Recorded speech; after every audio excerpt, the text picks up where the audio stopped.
again, another example of these guys not blinking in adversity. Obviously that fourth quarter was hard, but those guys stepped up and made plays when they needed to be made. So that showed me a lot. Yeah, watch the film. There'll be lots to clean up and lots we got to do better. But the way they handled and responded is big time. Coach, you come out of the game or come out to start the game with 2 turnovers, including Giovanni's first interception, but take it back in double overtime and take them straight to the wire. Just kind of how do you feel about the resiliency of your team through that? Yeah, I feel great about it. And Giovanni, the same thing. He shows up in those moments when we need him to make the throws and lead the offense. He does it. That's probably his best quality. Trent, you've had 4 games now where the fourth quarter, really, the game was pretty much in hand. Was this fun? And I'm just curious how you felt about the way this thing went. Right after the 4th down stop, it was a lot of fun. But no, I mean, you're in the moment, you aren't recognizing it, but it's a great win because it is our first real challenge in the fourth quarter to have to go win the game. To watch them do that was great. What did you defensively in the fourth quarter? You guys gave up a lot, but then in overtime, what do you think got into your defense a little bit there? Because they did pretty much shut down Colorado State there. They did. I think it's just we're just in that same kind of. There's going to be ups and downs right now with our youth and inexperience, and they're gaining a lot of it. But I think that's probably the biggest thing. We gotta get to a level where we can sustain throughout the whole game. That's the biggest improvement we need to make on defense.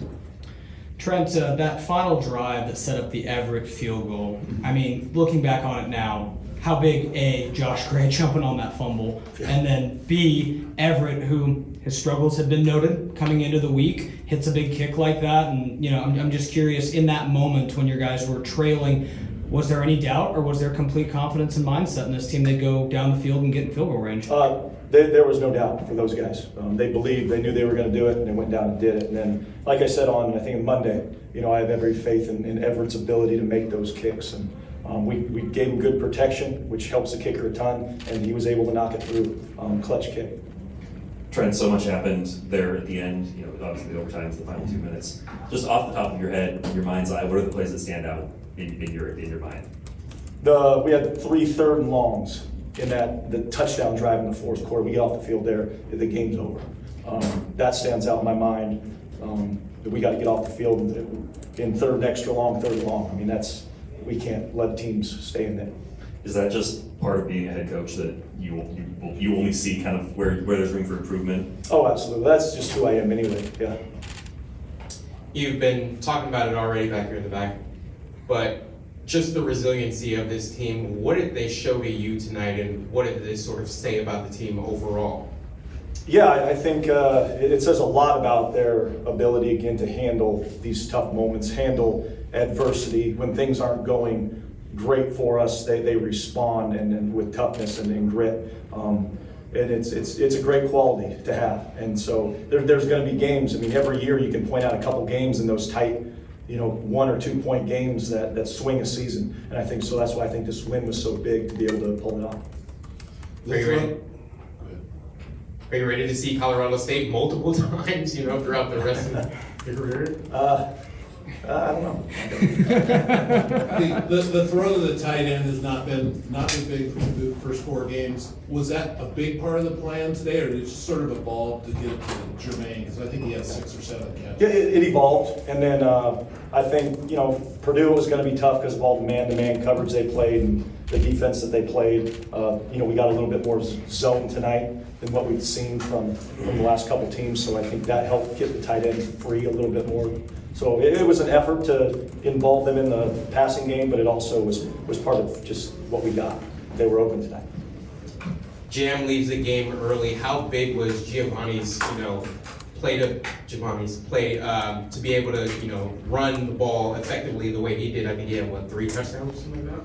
Yeah, I mean he's really, and Coach Gunderson's doing a great job of using his legs to help us move the ball and score. And then it's unfortunate what happened to Jam, but the depth of that backfield, Hankerson coming in and then running extremely well. And then we got to get solid going more now. He'll have more opportunities. So that's the good part about it is the depth in that room. hadn't thrown the ball much all night, except in the fourth quarter, when you absolutely had to, you showed some ability to throw the ball. Can you build off that and continue to throw the ball maybe more than we've seen so far this season? Yeah, I think so. You know, again, throwing the ball and not throwing the ball, you look at, you know, how the game's going, and we're I mean, what was it, 8 minutes down to score a touchdown to put us up 11.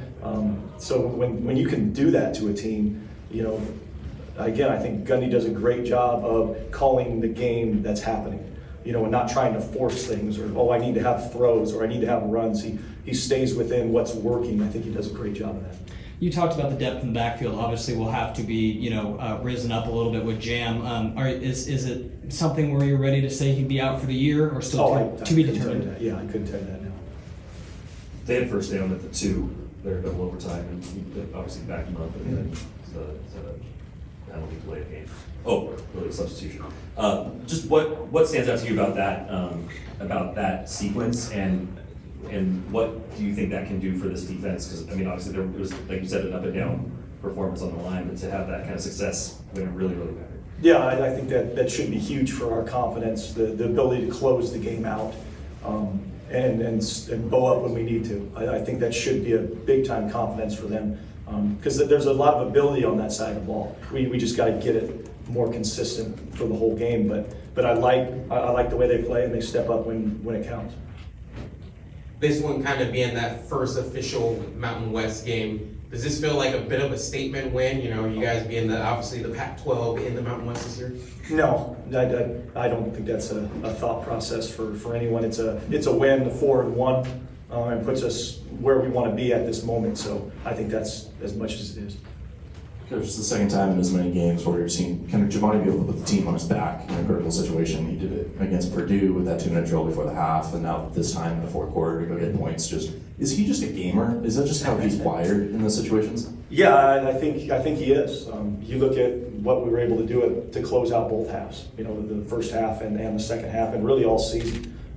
We scored or put ourselves in a position to score in every single game and left no time for the other team. He's just a clutch player.